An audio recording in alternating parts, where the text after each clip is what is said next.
This is episode 4 of the Latter-day Saint Geeks podcast. I'm Spencer, and in this episode, TJ and I discuss the First Doctor's companions.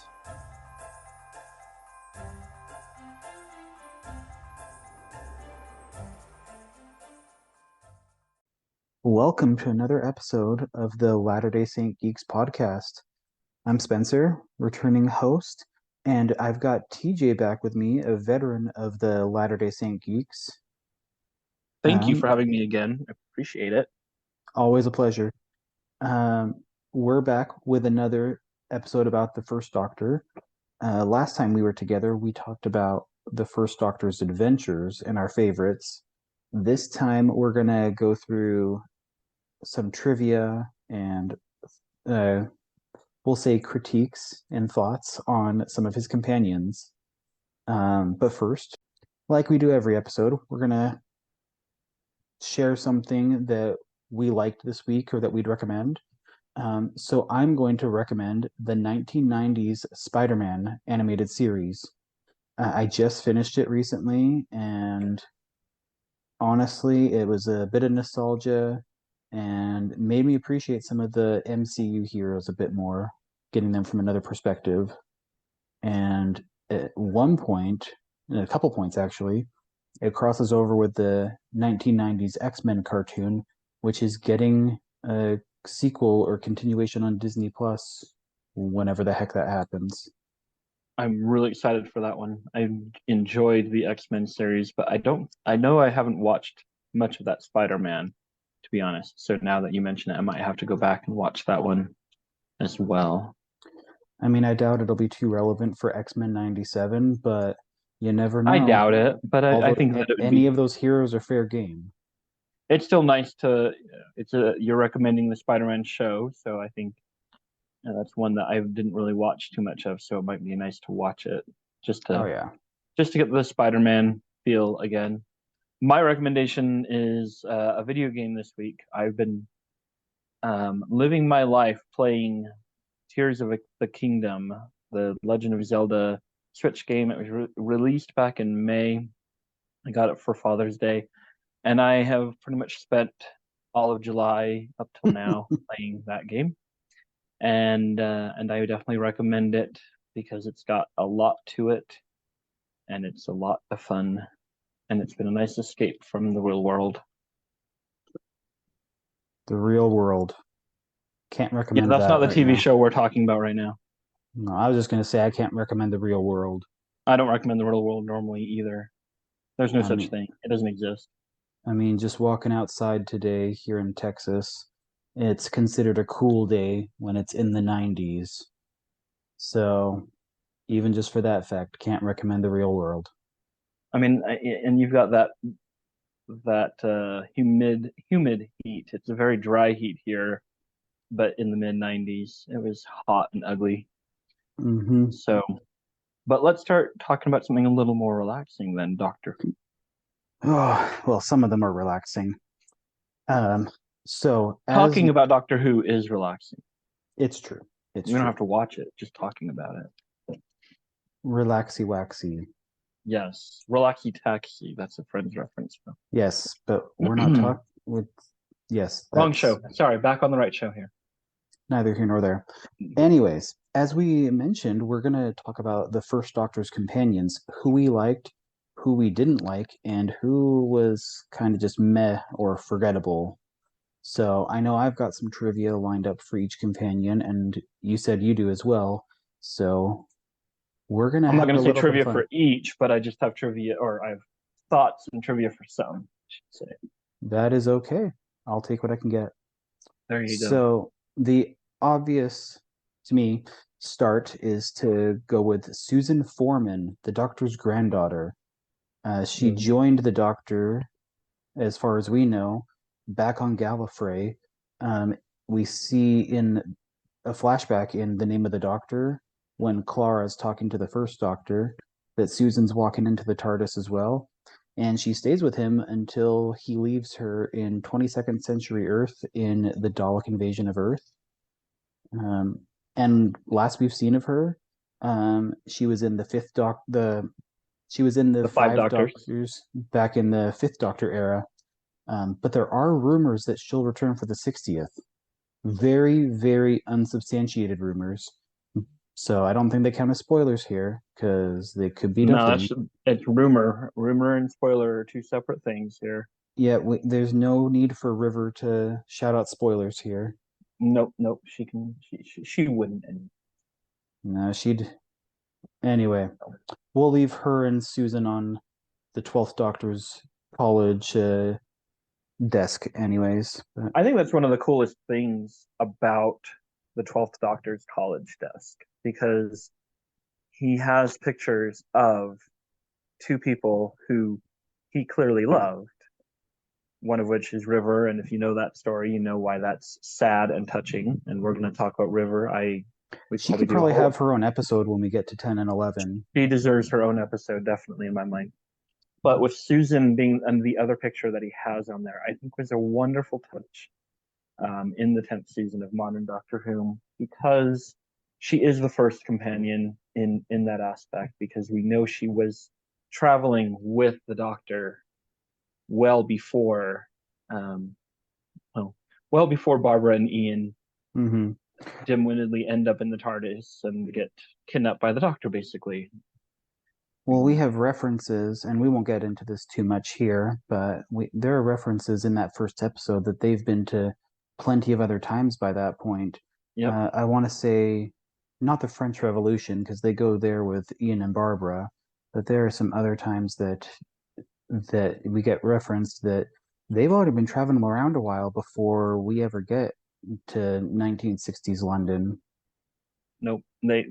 And that's the thing is you have Barbara sitting in the very beginning, and I want to say the very beginning of the first episode, where she's looking through a book, and she's saying, "Oh, that's not how it happened in history." She's looking through a history book, I should say. And if I Yeah. recall correctly, Barbara or Ian, I can't remember which one was the history teacher. Um, Now, off the top of my head, I don't know why. One of them was a history teacher. I thought it was Ian, and Barbara was an English teacher, but Mm, no, I want to say I Ian's could be in. mathematics or something, but It's we'll totally fair. I can look that up when we get to them. Hmm.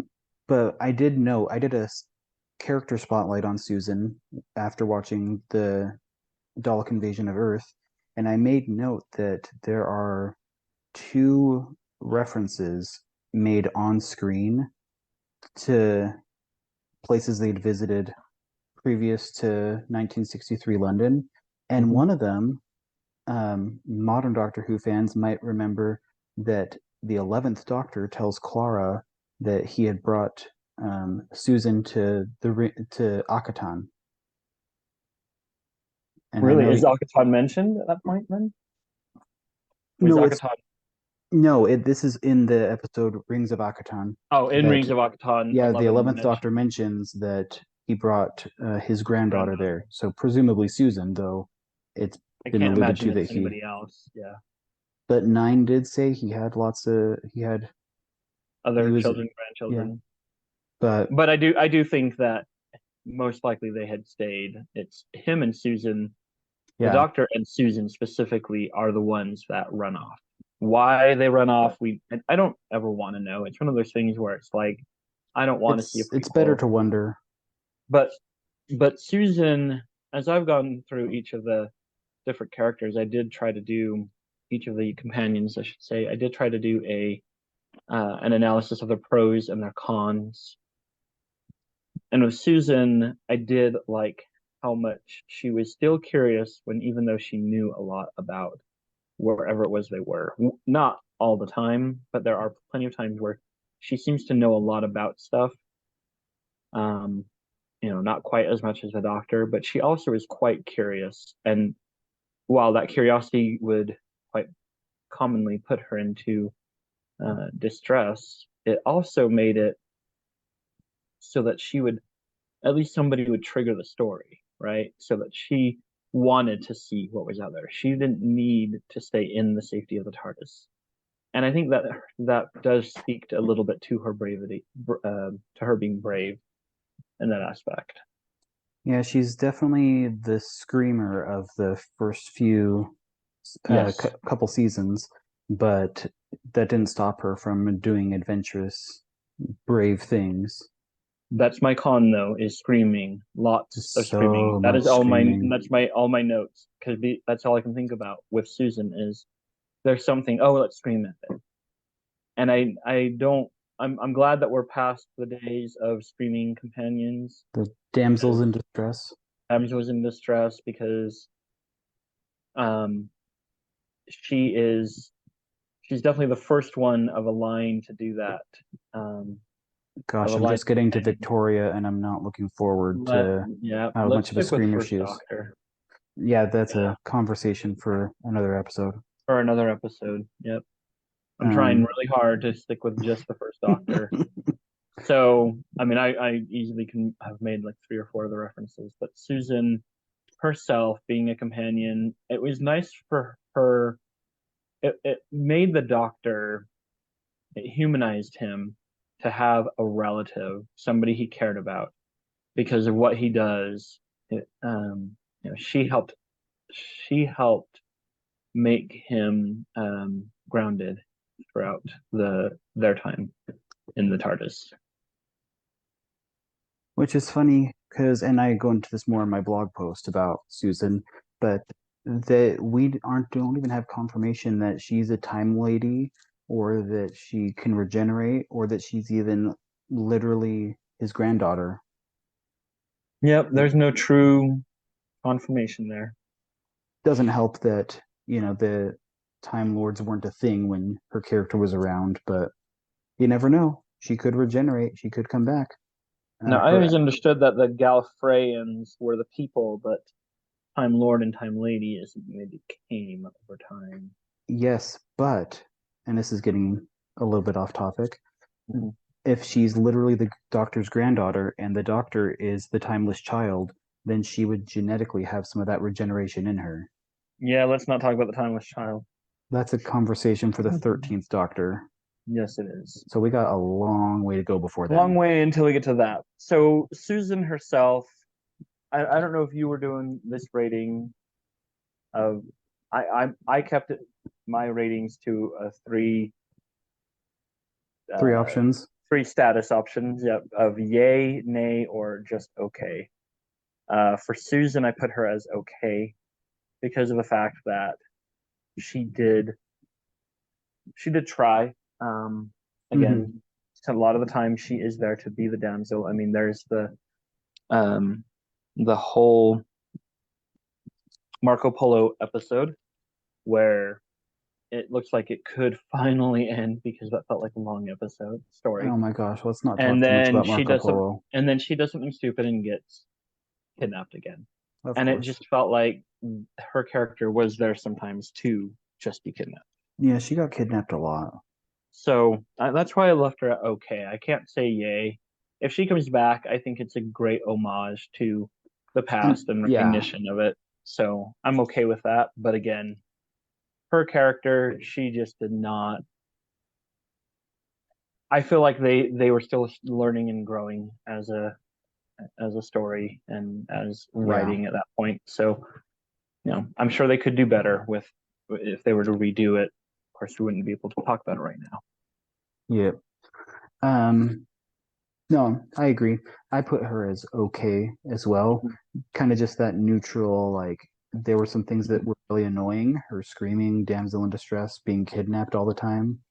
But also, like you said, she was curious. She was really smart and inquisitive and brave. Even though she was a screamer, she was brave, which is admirable. And she's so iconic for that era Mhm. that um, it's no wonder that her face has popped up more than once since. No, and I So, and I think that's the other piece about her is that she is iconic from her in her place in Doctor Who history. so maybe we will get lucky and she'll be back for the 60th or sometime in the future. You never know. Yep, definitely do not. Well, Okay, so are we going to Barbara next or Ian next? it's a little bit murky compared with who stepped into the TARDIS first, blah, blah, blah. I don't know. Yeah. So, and it's going to kind of blur together anyways. Hmm. So, I got Ian written down first, so let's just go there. Okay, we can go He with was a Ian. companion right from episode one all the way through the chase. Um, he returned to the 1960s at the end of the chase, and but we actually saw him last year in The Power of the Doctor at Graham's support group for Doctor Companions. So that was really cool. And I think we talked about that last time where he became Mhm. like the longest, he set like a world record Yeah, for the playing the world same record that character. yeah for playing the same character for uh basically distance of time between appearances on television or in physical form, so audio does not count. So Between 57 playing, years. yeah, between playing Ian Chesterton in The Chase versus playing Ian Chesterton the next time on screen, which was Power of the Doctor. Power of the Doctor. Yeah. So I think that that's what, again, iconic for being one of the original Oh, yeah. companions. Um, and I gotta say, I mean, I feel bad for Ian and Barbara. Again, they are gonna mesh a little bit, but he basically they are kidnapped by the Doctor in what is just a stupid move by the Doctor, where he is so arrogant that he has to prove this point. Whereas Ian is also arrogant that the Doctor is wrong. And Ian was a science teacher. I looked it up. So Ian having that science knowledge and the science that Ian knows versus the science that the Doctor knows, that is what I think causes such a rift between them throughout most of their time together. Well, and I hate to say it, but in a way, it's almost like he's got a little bit of a Ross Geller energy going on that he has to be right, and it has to be the science that he knows. He Yep. can't open his mind to there might be more that science can teach us, which we've already mentioned Phoebe once, so I'll mention her again, that Phoebe humbled Ross and the Doctor humbled Ian. And that is a I didn't even think about that comparison, but I really It do just popped like into it. my It's head. it's a really good one. I Except appreciate Ian's more that. likable than Ross, but That's a whole different question. that's a whole But nother podcast episode. Ian having that strength of will was really good for him. I think that I liked one thing that I liked about Ian is that he once he recognized the situation he was in, he started to just say, "Okay, this is where I'm at. I'm gonna do everything I can each place we go to do my best." Like he was constantly trying to save everybody whenever he could. You know, there's a few exceptions. And, I want to say there was one where he was the one that was kidnapped, and now I can't remember which one it was. I believe it was Keys of Marinus that we talked Thank about you. last time because I he knew we was put talked on about it. trial. Right, he was put on trial in Keys of Marinus. So I literally Ian, wouldn't have remembered it if we hadn't just talked about it in our last episode. yep, and we're recording these a week apart this time, which was otherwise we would have I would have remembered it probably too. But Ian just Wibbly has wobbly. yeah all the timey wimey stuff. Ian just has that strength of character and will where he's not willing to give up, including when it comes down to his departure from the TARDIS. He finds a way home. He's taking it. Like that's the thing that it made it made Doctor Who to me, the characters of Ian and Barbara um, feel kind of like Quantum Leap for those who know that show, where they're just hoping that the TARDIS is going to take them home until they're finally able to just go home on their own as they choose. Yeah. So So, I've rated. I don't know if you have anything else to say on Ian, but I have a couple thoughts, but they're going to kind of mesh into Barbara, so I'll mention them in a second. okay. Do you want to give your rating of Ian? I put Yay. He's an engaging character. He's they kind of put him as the action hero at the beginning Mm-hmm. before the Doctor was young and, you know, Able to running be the down action hero. corridors and stuff. Yeah. Before you had David Tennant with his flowing trench coat, you had Ian with the old grandpa doctor. Yep. I put Ian at still okay. Um, I, my reasoning there ha had to do with it was kind of his stubbornness to be unacceptable or stating that the doctor's response to what they were doing, to the time and the space travel, his unwillingness to yield or to accept that something else he doesn't know is out there. Literally, they're in the TARDIS, and he's not accepting that they are in the TARDIS. I mean, that's the hard thing with that, and the Doctor wants to continue to prove him wrong, and that's what triggers this 60-year adventure that people have been on with Doctor Who. But also, it's a great plot device because if it weren't for Ian, we wouldn't have Doctor Who. That is absolutely true. Sure, we could have If found another way, but he wouldn't have, the Doctor wouldn't have developed into the adventurer that he became if it weren't for the companions that he had chanced upon. We'll say instead of saying that he kidnapped them. and that's the reason. Part of the reasoning is Ian should never have been in the TARDIS, whereas everybody else, it's kind of the Doctor chanced upon them or ran into them, or the TARDIS chose them. Uh, Or so they walked in unknowingly like Ben and Polly, but we'll get to them. we'll get back to that one in a little bit, definitely. But So, so I keep Ian as okay. I can see the reasoning for him to be a yay. Again, I think since I'm such a strong-willed person, maybe I don't like seeing it on TV.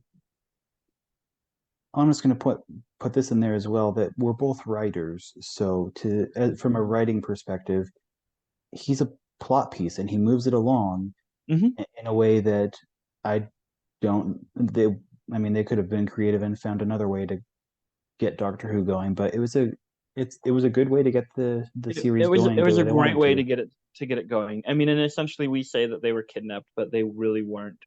And I do think Barbara and Ian enjoyed their time on the TARDIS until they were done.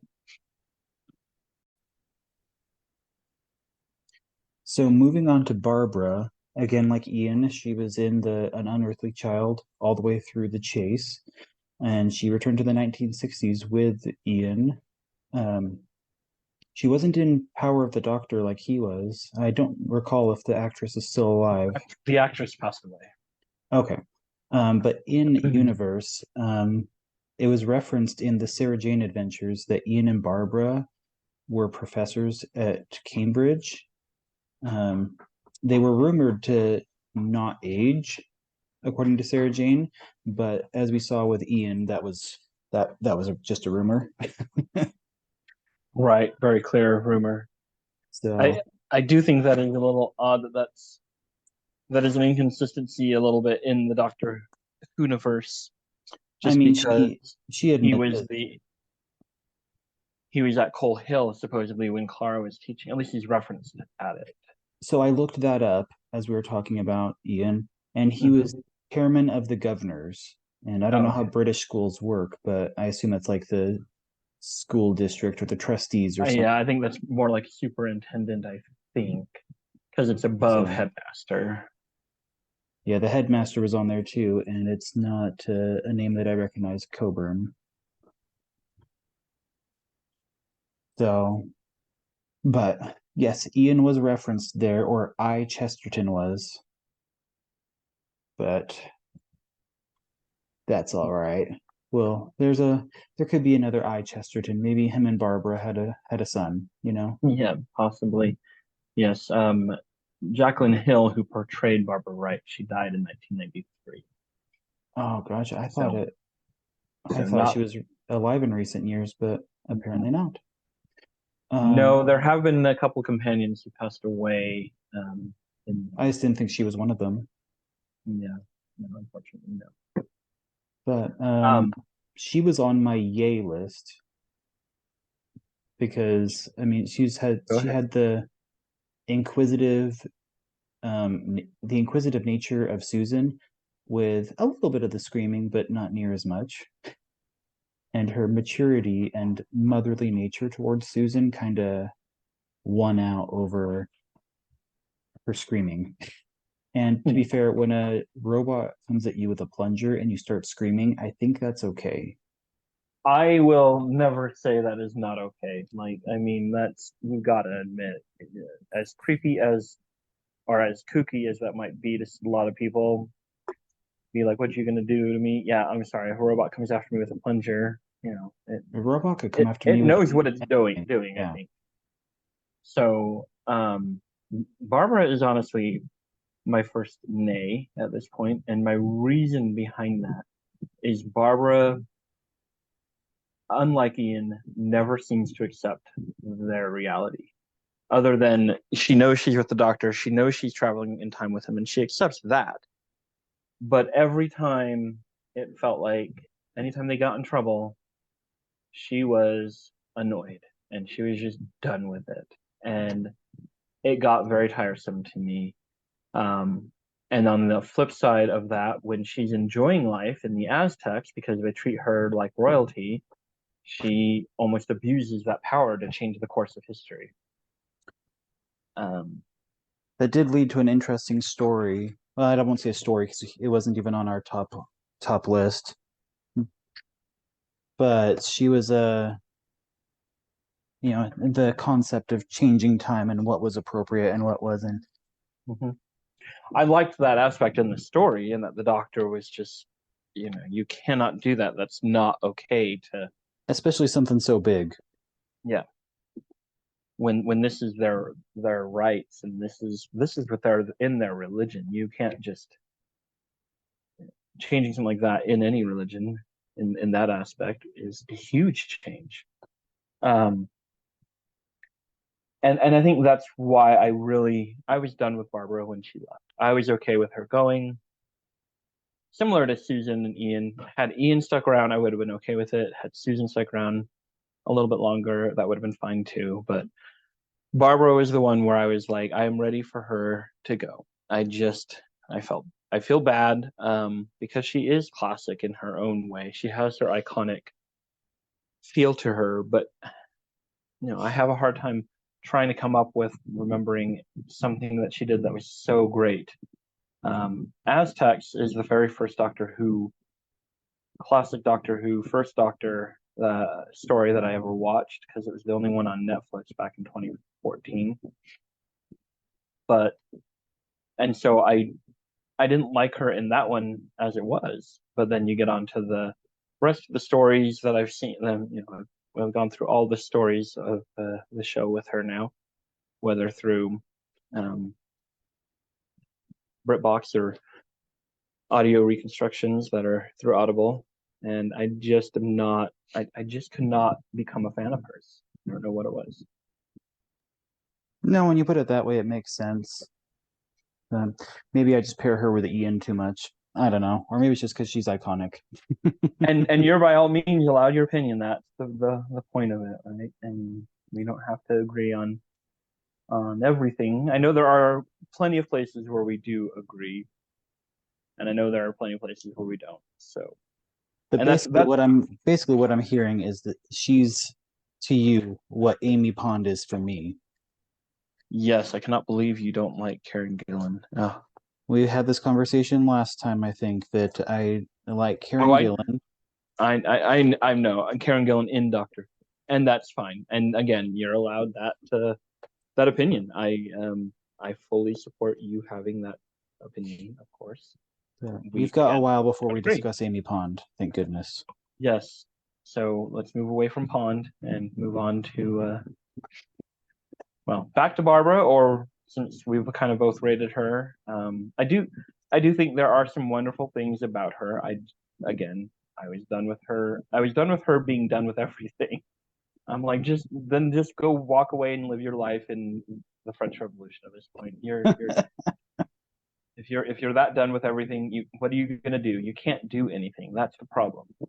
She just And needs I to think stay in the Roman villa and never leave. yes, yes. That's Um, like the only time she was happy. it is the only time that she was happy, which again is one of my favorite episodes. So, and she does a great job in that. And We'll and give her it's that one. I give her that one again. That one's unlike the Aztec. She doesn't get too high on herself in that one, which I did appreciate. But again, I think that even as It felt, Nero was coming on to her. yeah, which was hilarious in my Oh, mind. it's so creepy, But but probably so accurate. it goes back to when it's favoring her, Barbara's not accepting of what's around her, or is very accepting of what is around her. Let me rephrase that. When it is favoring Barbara, Barbara is very happy with the situation and traveling with the doctor. When it doesn't favor her, she's extremely displeased and so unhappy that she's just ready to walk out of the TARDIS, except where's she going to walk or when she's going to walk out to. Hmm. So if you want, we can go on to Vicky, if you would like. Yeah. So Vicky was picked up in the rescue, and she stayed with the doctor, Ian, Barbara, and or Steven, some combination of those companions, up until the Myth Makers, where she stayed in ancient Troy. And I don't remember this part because Myth Makers is was just like the audio reconstruction, but I guess she became known as Cressida, who I don't know my Roman mythology like pretty much at Right. all. But I want to say that Cressida is a real person from mythology, like a real character from mythology. So that would make Vicky like mythological. Yes, she comes to this point of being like a mythological character.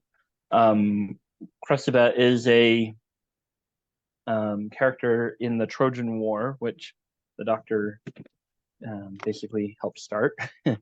um, and basically, in the Mythmakers, all those characters are real in the Trojan War story, including Cressida. Um, you have King Priam, you have Troilus, which is the son of King Priam, who Cressida falls in love with, which is what Vicky does. Vicky, known Stays as behind. Cressida, she is in love with Troilus or Troilus. I can't remember his name, how to pronounce it. But as a character as a whole, I feel like Vicky is one of my favorite companions in the first Doctor stories because she was a fresh take on the young companion.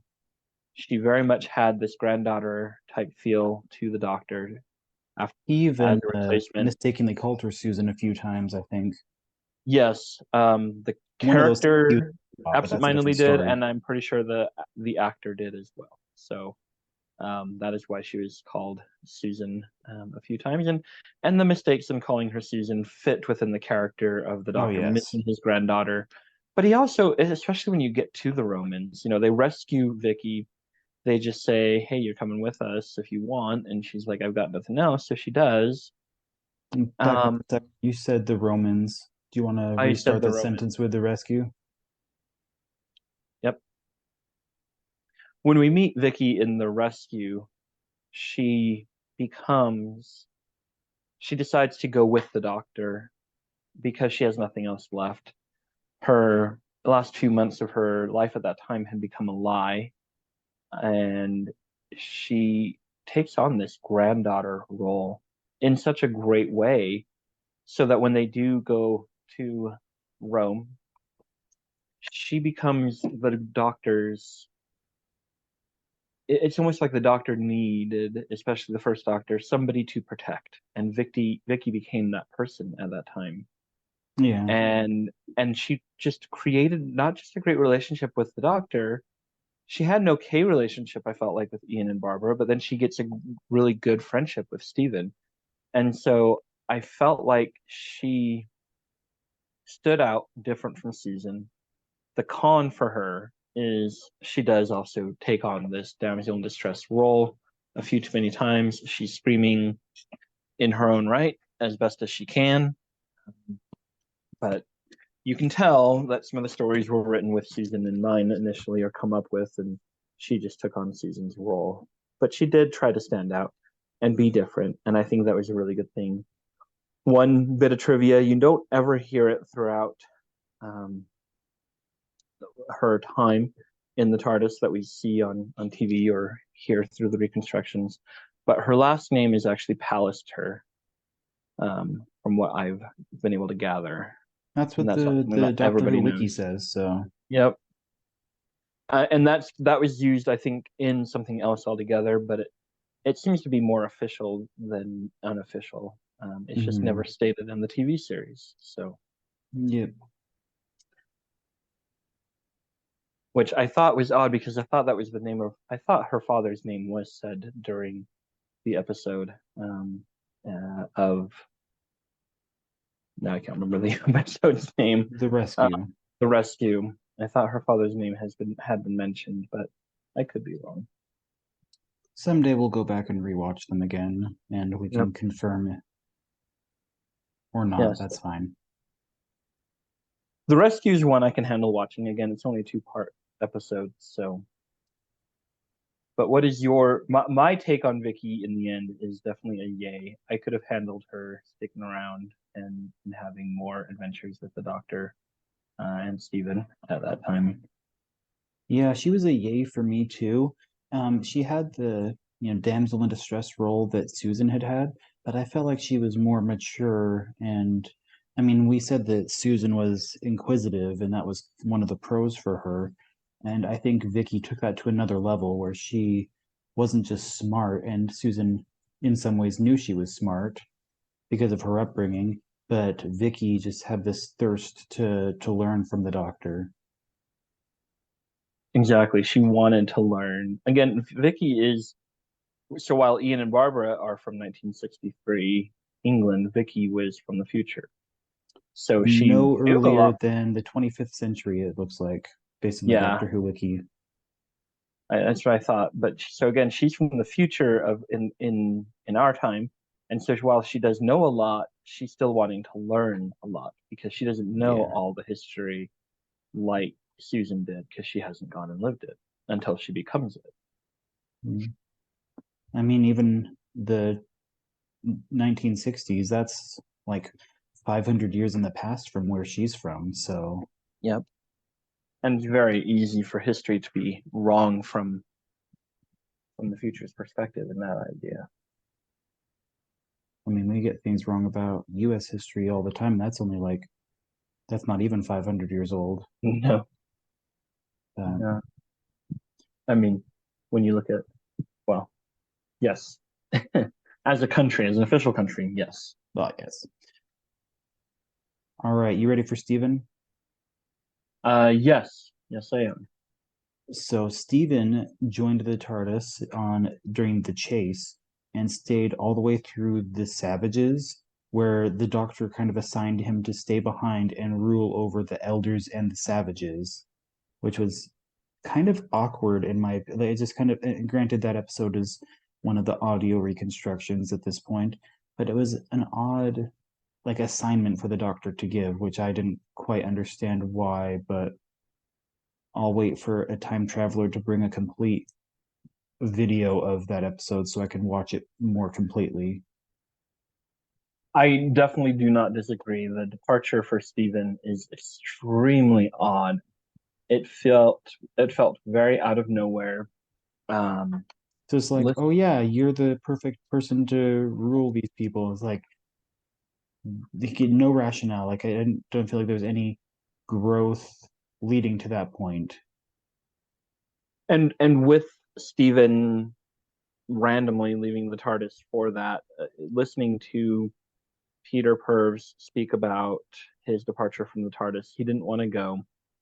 And the idea was they didn't really want to keep companions around for too long. Now that we had this fresh take of companions after Susan and Ian and Barbara, and at that point with the Savages, we are now past Vicky and on to Dodo. Um, it was Steven's time from a linear, very linear production standpoint for him to leave, but that was not the right methodology. Stephen again was from the future, and from the Doctor's perspective, one of the only reasons I've come up with that he would say, "Hey, you're staying behind because you're good at this." Stephen had nowhere else to go. Stephen's life was destroyed before he gets into the TARDIS. He only came into the TARDIS. His entrance in the TARDIS is one of my favorites because he was looking for somewhere to save himself because he's about to die with smoke inhalation from And he just kind of stumbles in and collapses, if I recall. I think he crawls in. I don't even think he even was able to stand at that point. He just kind of crawls in and Wow. finds his way into the TARDIS past its main room. Um, So after and 2 years alone, he's able to finally escape, and he goes on these amazing adventures. yep. Um, I think he was also kind of how you said with Ian, he was um, the The action muscle, hero. that the action hero. Thank you. I don't have proper terms in my head. I'm just making things up right now. He was the action hero character, and I think he was a very good replacement for Ian. Steven is actually my favorite character out of the companions, and the reasoning for that, part of it is his introduction into the story, and part of it is how well he becomes friends with each companion, and Hmm. because he is the Doctor's friend. Before you get to the second Doctor and Jamie, you do have the first Doctor and Stephen having a friendship very similar, not nearly as long from our perspective. Stephen Agreed. becomes friends with Ian, Barbara, and Vicky, especially Vicky because they travel together. He's very accepting of the two very short-term um, companions that join in, and then Even Dodo. even Dodo. And speaking of, it's an episode with her that gives me my other big con for Steven, even though he is my favorite. But he sings in the Gunfighters, and I could have lived my life never having heard that and been just fine. I could have lived my life without the gunfighters and been perfectly fine. That was Yep. for a long time, that was one of my only exposures to Dodo, who we will talk about in a second. Mm-hmm. So it's no wonder it left a bad taste in my mouth for the character. Yep. And honestly, in the Gunfighters, I love that story for the first Doctor because of what he goes through with it. Um, Especially the dentist and the misplaced identity. I don't mind that side of the story, the way that it's told. But Steven's side and Dodo's side, it felt very damsel in distress, and it's not Steven's best episode. But his action hero ness and his he's the one that treats the TARDIS like a family very well because Hmm. he has nothing else. Hmm. So I'm very high on the Stephen Taylor train. So he is my number one companion for the first Doctor. Again, he's the first one that felt like the Doctor's friend. Yeah, during my first watch through, I had said that Ian was my favorite. Um, but even in the blog post I wrote about the first Doctor, I kind of said it was between Ian and Steven, and I picked Ian because there are more episodes available to get Yeah. like the exposure to Ian. But now that I've seen more Steven, heck, especially like the Celestial Toymaker, which we talked about last time, Mm-hmm. he does stuff like that. He does just amazingly. And like you said, he made it a family long before the term TARDIS team was a thing. Mm-hmm. I agree. I think that's what makes him my favorite. Now, again, not everybody's going to agree. There's a blog post that places Ian and Barbara as the top of the first Doctor's companions, and Stephen kind of in the middle. I really, honestly, though, my perspective, he was one of the best to travel with the Doctor. I'd be happy to see him come back, but not everybody knows him because, again, there are so few So many episodes lost of his. episodes. I mean, I think that so he's in a total of 10 stories with the Doctor, um, starting with the chase, and he's not even in there at the very beginning. He's in there He's near towards the the end of last the episode, chase. I think. Although, as an actor, he was also in the I think second episode of the chase as a completely different character. Um, Probably Peter one of his Perbs best. plays this comical character on the top of the Empire State Building, or yeah, where they are in that episode. And then because of the way he played the character, and it was announced that Barbara and Ian were leaving the show, they brought him back in to see if he'd play the Stephen Taylor character that he ended up with. That's So cool. he's in more. I think he's in about half of the chase. Um, That's and cool. then so he's got like one, two. I'm counting them as I'm like going through here. Um, three, four of his episode, four of his stories are available to watch, and the other six you have to listen to. So definitely disappointed in the lack of able to watch, but I do feel like as a character, having listened to it in order, it was uh it was definitely worthy of Doctor Who companion. Agreed. Okay, you ready for Katarina? Poor Katerina. Yep, we can go to Katerina. Katerina of Unfortunately, I Troy. don't. Yeah, unfortunately, I don't think our discussion on Katarina will last near as long as Stephen, for many reasons. Katerina She, died saving the Doctor, though. Oh, I'm sorry. You go with your introduction to the oh yeah. character. Well, we'll get to her sacrifice in a quick moment.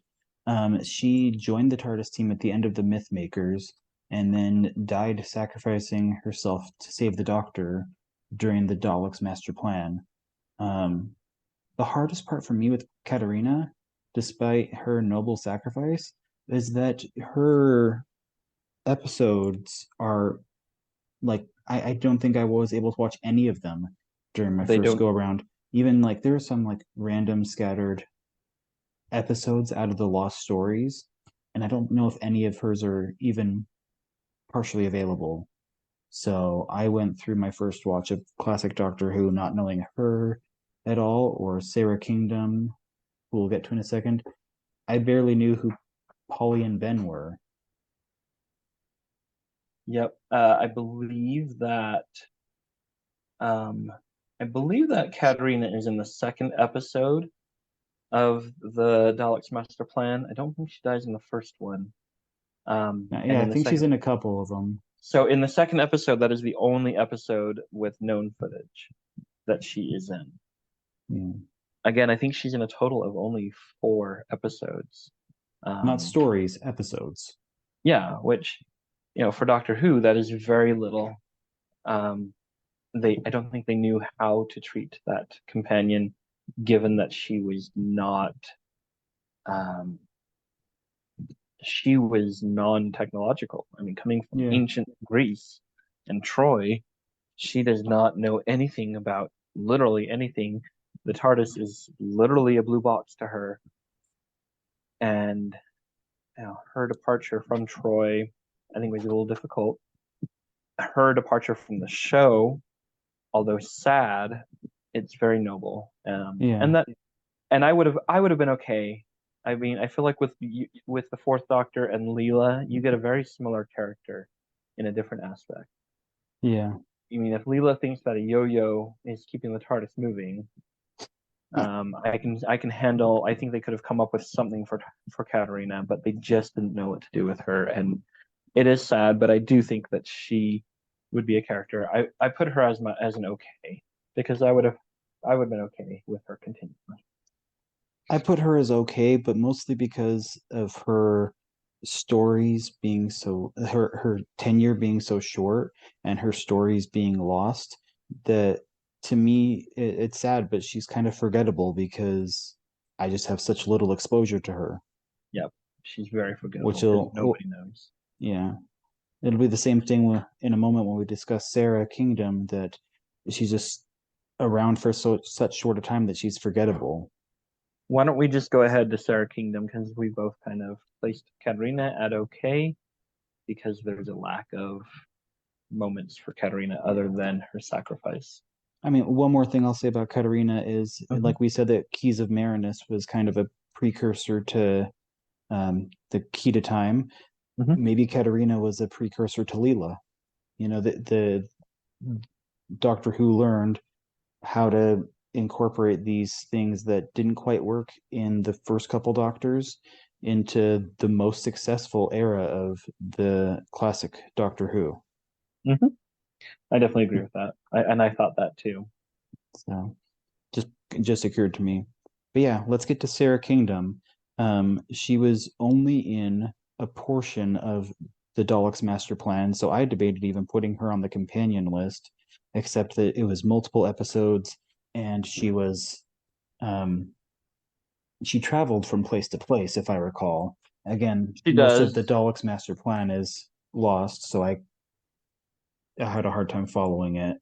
But The Daleks Master Plan was a 12 episode story arc though, that one was and hard. she It was should have in, been I so good. believe, nine or 10 of them. So from that Oh wow. perspective, that's almost enough to be, it's more than Katerina, to be honest. And Katerina is Yeah. considered a companion because she joins in the parts. And I I don't necessarily like Sarah Kingdom. She was a little too vicious. She killed she didn't kill the Brigadier, but she played a character played by the Brigadier's actor, who was also her own brother in the storyline. So let me say that cleanly here. Sarah Kingdom kills Brett Vian Who in plays the Brigadier during the so Second Doctor and well, Brett onward? Vian is the character's name. So Brett Oh, Vian and okay. Sarah Kingdom are brother and sister. Um, and then Nicholas Courtney, who played Brett Vian, later would play the Brigadier Okay. in the Second Doctor era. So, from an acting standpoint, Nicholas Courtney is, from the very beginning. But so she kills her own brother. It felt very unnecessary. Um, and her death happens only because she learned how to care about somebody else and not a war and politics, and that's she kind of sacrifices herself as well to save the Doctor, but she does so in an unnecessary way. Mm-hmm. And it again, she's kind of forgettable in that, because it's this lost story and because it's not a story that I felt was really. I don't feel that she was the right kind of person, because of some poor choices she made before she gets on the TARDIS. I'm all about forgiveness, but it just literally happened, Yeah. and they're now taking her on as a companion, and she's been fighting this political war for so long that I don't understand why they were so willing to yield to her after she, I think, even holds them at gunpoint multiple times before they go with her, or she goes with them. Yeah. For me, she was another okay, and it was really just because she's forgettable. She's there for what felt like so short a time, and it felt like even less because her episodes are lost. Yep. So I was just trying to follow the audio, and it was confusing, and she was confusing, and like you said, the whole thing was just kind of weird. Yep. So She's a nay for me.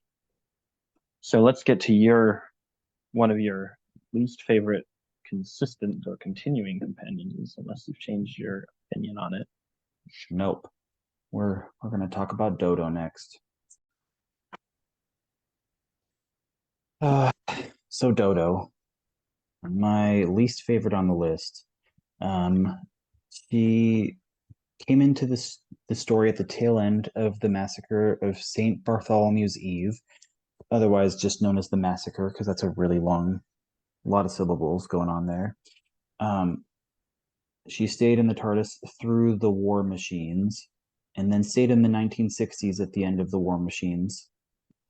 Um, honestly, one of my biggest issues, if you can call it, it's I don't know if this will make any sense even, but she just was so gung ho about everything right from the start. She was just thrust into the TARDIS at the end of the massacre, like, oh, I thought this was a police box, and then, oh, we're gonna take off. Wait, where are we going? And then right from the start in her, I think the next episode was the Ark, and Yep. she's jumping right into things. Like it's kind of the opposite of what you're saying about Barbara. You know, Barbara Yes. was like, I don't want to do this. This isn't safe. This isn't right. You know, always held back. Dodo's like she's worse than Amy Pond. Hmm. Okay. And we've already I don't which know is how to interpret worse than Amy Pond, since I don't think Amy Pond is that bad. but you know how I So feel about Amy Pond. enough, I guess. Go So, ahead. Go ahead. but she's just always like jumping straight into whatever's going on, whether it's the situation on the arc or um whether it's the toy makers games. And I don't know, by the time she got to the toy maker, it could have been fine. Then there's a whole gunfighters episode, which we've We're already moving away from. let's just move on from that, pretend it didn't happen. Hmm. It's the love and monsters of classic Doctor Oh, Who. yes. Oh, ew. Oh, Yep. we're gonna have to watch that again, aren't we? We can skip that. No, no, I feel like we'd have the way to be truest to the podcast would be to No, watch I it. will. I will end up watching it. I know. Ugh. Well, we got Uh, a long way to go before that. so Anyway, Dodo has. I mean, I'm not gonna she just disagree. had no skepticism about the TARDIS or like, oh, we're in the future. Oh, really? And then she just fine after that. Yeah, once she gets her footing on the arc, she's fine. Yeah, there was no skepticism at all. Like, Well, the very beginning there is of the arc, but and then it's out the window. I don't even feel like that was really skepticism if it goes away that quickly because like Ian and Ben both had it took them by surprise. It shocked them, and they took some Right. time to adjust. Even like Barbara and Vicky needed time to adjust, even though they did believe what was going on. Dodo's like, yeah, let's go spread these germs across this arc. I think the thing that so I think Dodo has the strangest introduction out of any Doctor Who character that I can think of, especially at this moment in time. She walks into the TARDIS, she says, "You know what? I don't care where you're going. I'm just going with you now." Like she went into the TARDIS to try to help somebody else, and then she says, "Well, they're going to get helped anyway." And I don't follow. Again, it's almost like Steven's exit later on, where it is so random, and then literally her exit is not much better because Well, and it she kind gets of brainwashed in the war machines, and just then she gets put into a safe house. And then a message gets to the doctor at the very end of the war machine saying, "Hey, she decided to stay." so to both of those points, she kind of overshadows Steven at the end of the massacre because he's having this I will slap you so hard you'll regenerate moment, Hmm. and where he about leaves the TARDIS. Um, he was literally about to leave the TARDIS in this century that he's never really spent time in, Hmm. and Dodo's arrival just overshadows all of that. And then on the other end, with the war machines, I think we talked about this last time, where she just unceremoniously just off screen leaves the TARDIS. Yep. It was And just and weird. that's the other thing with Dodo that does bother me. Now, I mark Dodo as okay. I and specifically that goes to the Celestial Toy Makers. Her weird appearance in the massacre, her slight change of attitude in the arc that then just gets reversed on its head when she finally accepts where they are and when they are, to her having some good gumption in Celestial Toymaker, to her acting about 10 years older than what she was playing in the Gunfighters. Um, and then the Savages, I actually don't even remember what she did in the Savages. Again, that's one that we had to listen to. To be honest, And I then don't either, which makes it, again, we talked about some of our OKs being forgettable. Yep, and she's kind of forgettable in that point. And then her departure in War Machines, it felt extremely inconsistent for the character. Each piece, Uh, the gunfighters. I'm sorry, the gunfighters and the special toy makers. From what I can remember, those are the two where she was somewhat consistent, but even then, the gunfighters, her character just it she grew out of nowhere, and I, I don't know. I We weren't going to talk about the gunfighters again, so Yeah, I really do like her in. the Celestial Toymaker. That became one of my favorites, as we talked about in the previous. And it made me not hate her because Hmm. of the way that her character was written for that story. But again, I feel like the next story it's written different again. Even the similarities were different. Were overshadowed by the differences. So Agreed. That was the one story that I felt like she did a good job, but even the arc, which I enjoyed, it's not the same Dodo as we saw in the Toymaker. no, it's not. It really isn't. She's not the same character each time it seems. So we can move on with Yeah, Dodo. I'm ready I'm to. sure she's a nay for you, right? One nay is not enough to describe it. It's like nay, nay, nay. Like there's a herd of horses. Nay, nay, nay. Yep. I leave her Um, at okay though for me.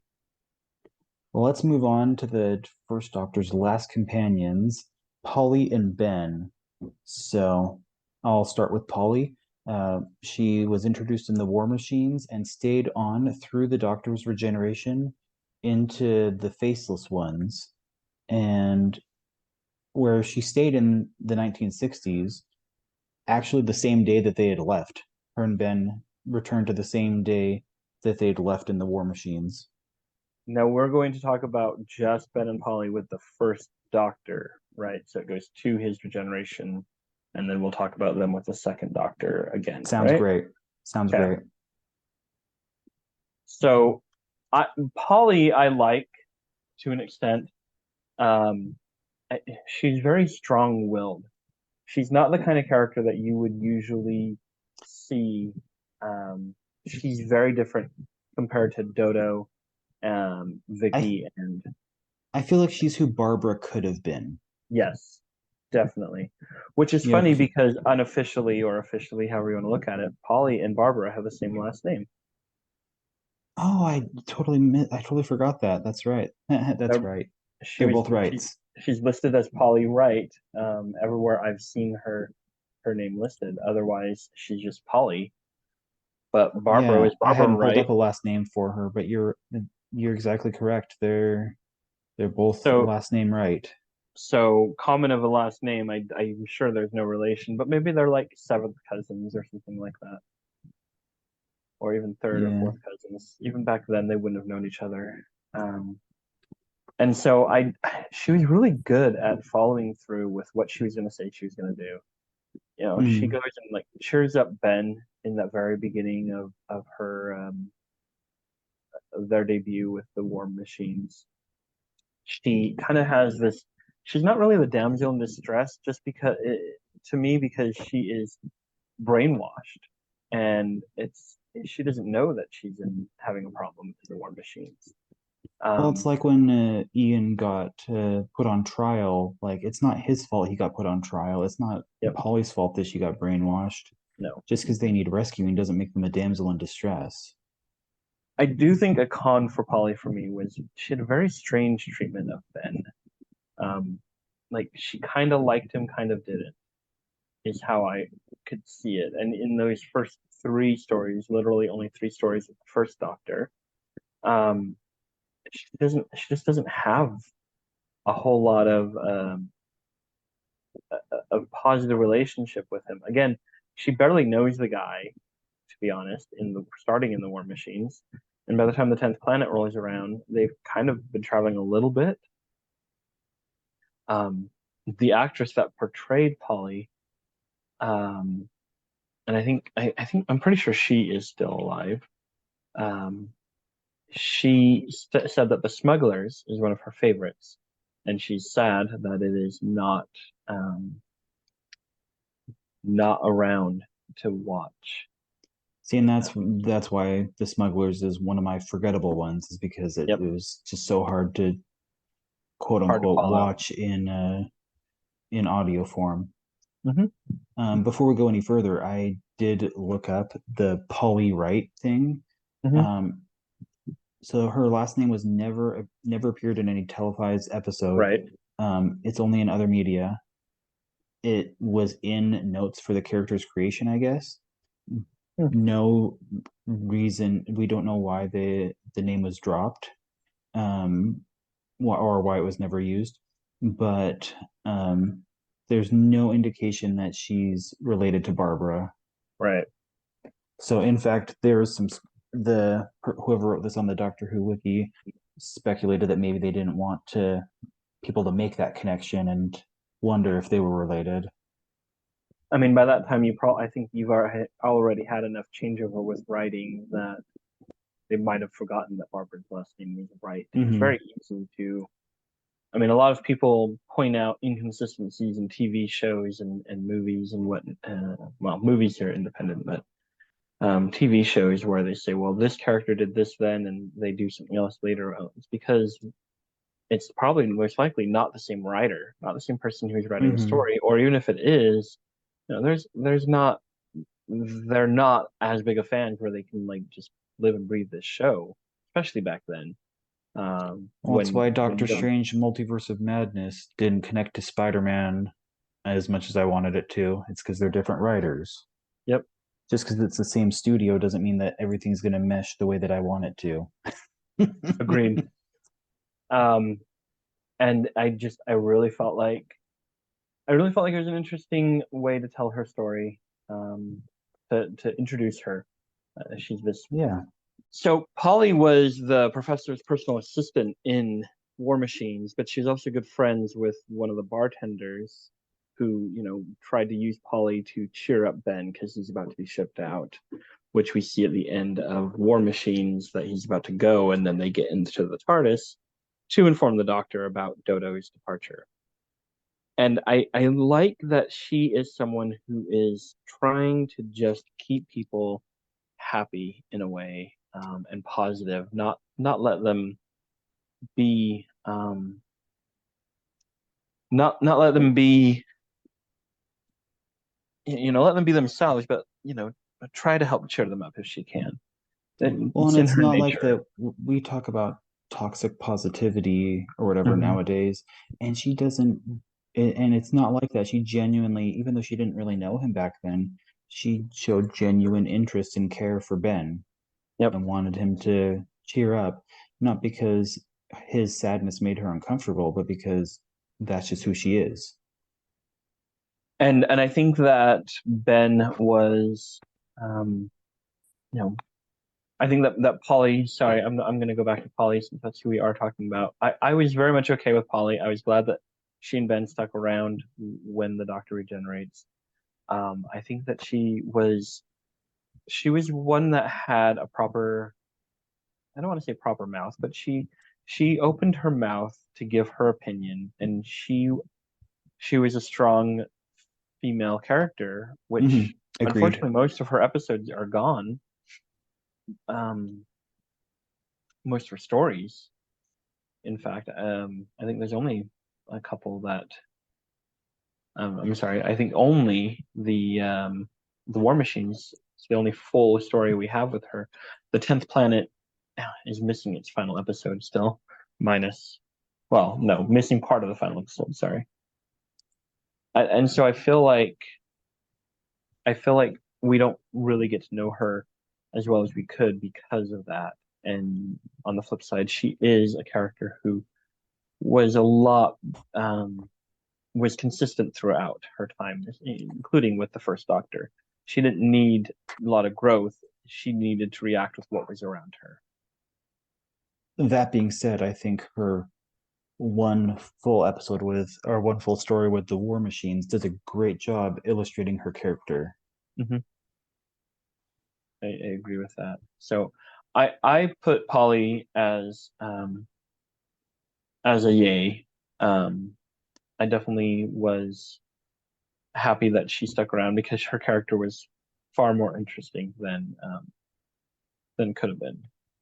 Yeah, I'd say yay as well. And um, she honestly, if she'd had more adventures with the first Doctor, she probably could have been my number one for the first Doctor after this rewatch.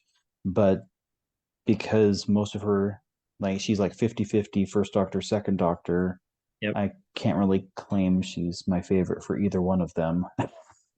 So Steven still gets it on this one. So let's go to Ben. All right, Uh, let's finish off with Ben. Again, just like Polly, he enters in the war machines and then travels with the Doctor through regeneration and into the faceless ones. Um, when he and Polly return to the same day they left. But again, we're going to address that more later. One thing I was going to reference, just another Sarah Jane Adventures reference, and I'll probably mention this again when we talk about the second Doctor. But Sarah Jane, in the same episode that she mentions Ian and Barbara, she mentions Ben and Polly, uh, who apparently are running an orphanage. So she was going through a whole list of like the Doctor's old companions that she'd been able to Google, and she found Ben and Polly doing some good out in the world, which is amazing. no, that is amazing. That's pretty awesome. Ben, I really do like Ben. The 10th Planet, I think, is a really good story for Ben, especially. But the one thing, my big hiccup of Ben is he has this almost macho attitude about him, especially in relation to Polly. He talks down to Agreed. her too much. Um, Agreed. I really do like Ben when he's not talking down to Polly. And that really bothers me. Now it is the 1960s, it is a different time, It but can still bother you. Ian did not talk down to Barbara. Stephen did not talk down to Vicky or Dodo. Why does Ben have to treat Polly like she is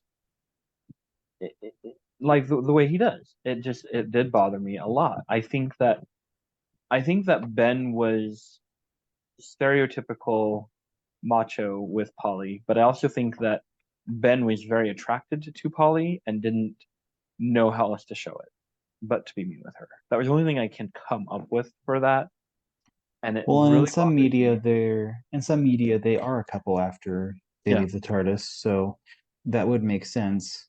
But again, Yep. like they didn't portray that super well on TV if that's the case. And they never felt like a couple.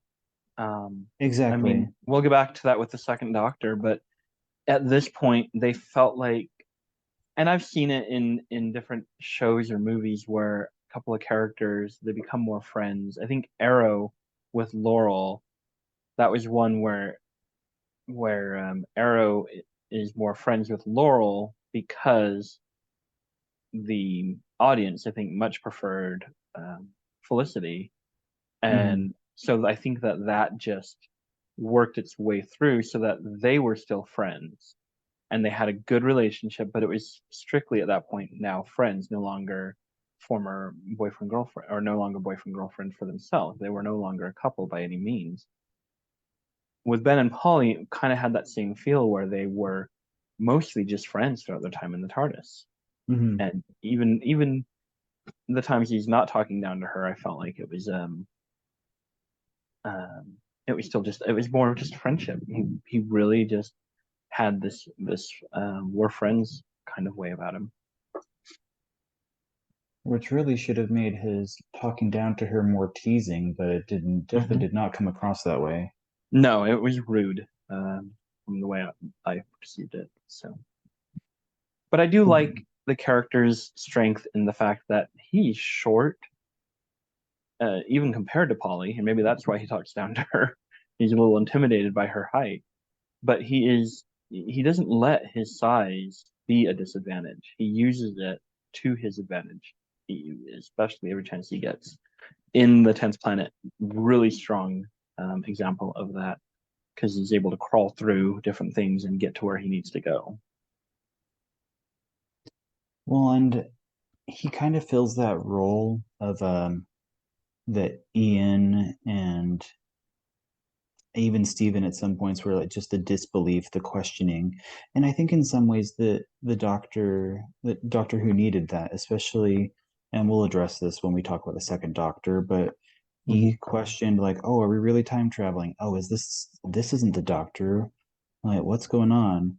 Yep. And he was able to put that, especially for the when the doctor regenerated, having that uncertainty there, because those are questions I'm sure that the audience was asking at that point. So he was being the audience in a moment that no one knew what was going on. The writers didn't know what they were doing. Nope. They were trying something out and it worked, but they didn't know that, and they had to make it work somehow. And here we are almost 60 years later because of it. And letting Ben be the audience in a way, I think was smart. Exactly. And that's, that speaks to the character much later, not much later, but later on than what we're referring to here. Um, and so, For the he was, record, I looked it up, and Michael Craze, who plays Ben, yeah, it was 5'6", so same height as Anek Wills, who played Polly. except Polly wore heels. Yep, the She that's the wore, she advantage that women usually, have over us. yeah, well, I mean, I'm 5'6", so Ben and I totally get it with him. Yep, I'm But not much taller than that, so yeah, Ben, I think, was the right. Ben and Polly did look like the right height, but generally, or the same height, but generally speaking, especially in the earlier parts of the War Machines, she's in heels.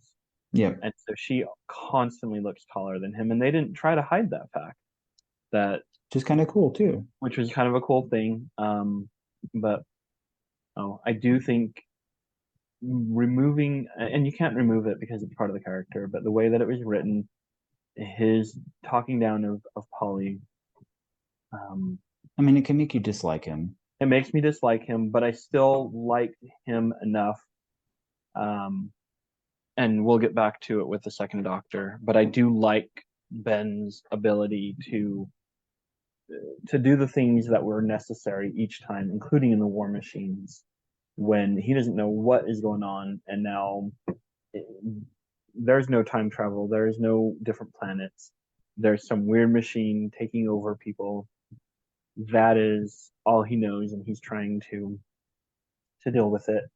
I mean, he's a Um, military man. He's been mhm. trained to jump into action. Yep. And And we get to see some great instances of that with the war machines and the 10th planet, and later in the second Doctor era yep. with the And Daleks and everyone else. I think that the problem that comes with him is that I think the writers tried to write him as a stereotypical Royal Navy officer, though, as well, which is Mm, why he would talk down to Polly. Um, unfortunately, which is unfortunate because it does soil, especially in today's world. Um, it's just a symptom of the time that the stories were written, yeah, I it is definitely a bad symptom of it. And if you could remove that from it, his character would be, I'd rate him higher. But I do have him as a yay because I wanted to see more of him from the good side. And don't think that he stays a yay when we go to the second Doctor, but we'll talk about that when we get to that. Yeah, I'm curious about that one, but I still liked him. But we'll come back to Yep, that. we'll come back to that. Um, oh, this is going to be interesting then. Okay. Well, thanks for joining us as we discuss the First Doctor's companions. Next time TJ and I come back, we're going to be talking about the First Doctor in general, as the character, the First Doctor as a character, and the good parts, the bad parts, his development, whatever else.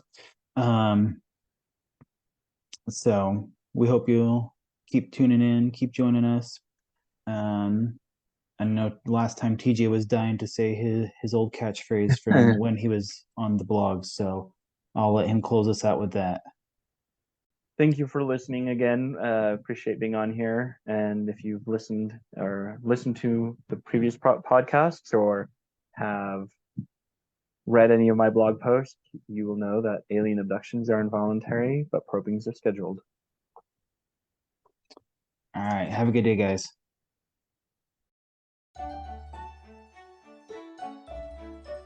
Thanks for listening to the Latter-day Saint Geeks podcast. We're members of the Church of Jesus Christ of Latter-day Saints, but we don't represent the church in any official capacity. Remember to subscribe to the podcast. You can see our show notes and blog posts on latterdaysaintgeeks.com, and you can follow us on Facebook and Instagram at Latter Day Saint Geeks. Music was provided courtesy of David Schradel.